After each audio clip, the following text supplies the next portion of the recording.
Homeland Security Committee, joining Kevin McCarthy in a visit to El Paso and the border. Congresswoman, we thought that inflation was going to resonate to the fact that it was going to be a red wave.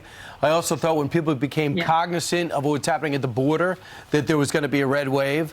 But you guys are going down to the border. Are you going to get people to pay attention outside the Republican caucus? I think we will. And just for the record, Brian, I will say that I think you look great with some blue or pink hair. So, Ainsley, if you could arrange that, we're thinking about that. Yeah. I just don't know where you get it. It's a good look. I'll ask Judge Janine. Oh, don't worry. We'll hook you up. That was nail polish. But no, think about this. We have 300 people a day that are overdosing or dying of fentanyl poisoning. This is a real issue that is impacting every single community in America today, and it is all stemming from this open border. And now with the end of Title 42, we know for a fact that we're going to go from 7,000 encounters a day to over 18,000 a day. It's an open border. We have lost operational control, and people in everyday America are paying the price, sometimes with their lives. Sure. Congresswoman, we started this particular segment talking about the high cost of everything.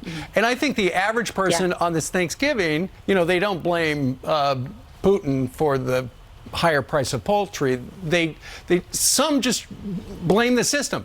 I saw a survey that said that about half the country blamed Joe Biden. The other half said it was out of his control. With so many people worried about prices, how do you get people interested in the border if you are sitting hundreds or 1,000 or 2 miles away from the border? Well, it's pretty simple. And I'll just say this on the spending and inflation. You don't spend over $10 trillion in 23 months without consequence. Because of the left spending, every single American family today is paying $8,500 more this year than they did last year. That is a fact. That is economics 101. You cannot spend as much as this left, the Nancy Pelosi and Biden have, and not have any consequences here domestically. But to bring it all home, think about this. When we have people coming across the border unchecked, not only are we seeing an uptick in the fentanyl poisonings across the country, but we're seeing the crime. As the wife of a first responder, you guys know, my husband is seeing these overdoses, these deaths, the crime uptick in our community. And if you think that you're not paying for it, think about the pressure on our social services that all these folks are now being but it doesn't seem to be resonating. It doesn't seem to be resonating with Democrats. How do you explain that?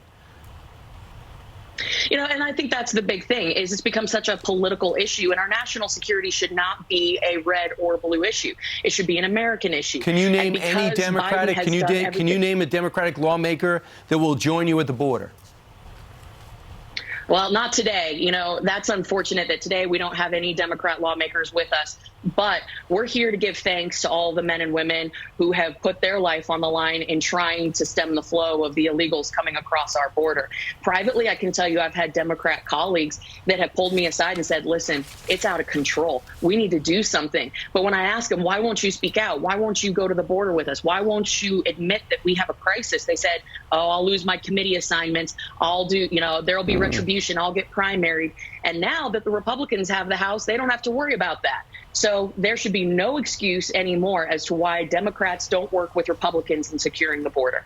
Congresswoman, Charlemagne the God is is on every morning. The Breakfast Club is his show. It's very, very popular. He's a Democrat, but he also is not afraid to go after Democrats when he doesn't agree with them.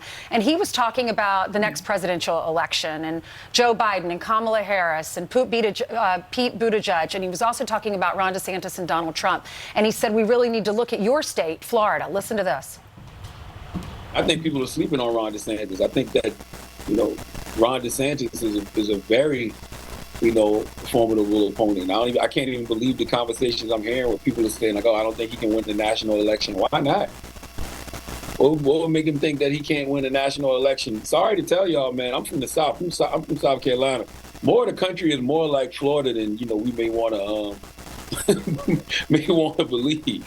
But majority of America is more, rural and, full of conservative values, like in a place like Florida than there is, other places. I think when you live in New York or, California, you might be fooled and think that's the world. But that's not the world. The world is more sovereign in Midwest than anything. Congresswoman, do you agree with him, and why?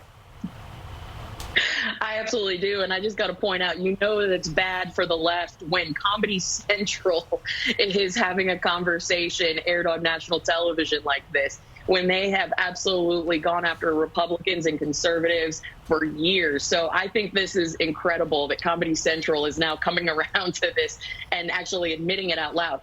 The left has no talent on their bench. They are in big trouble. And when you look at the right, we have talent up and down the bench all across the country. But the one thing that I am certain of, the next president of the United States will be from the Sunshine State. Well, you never know.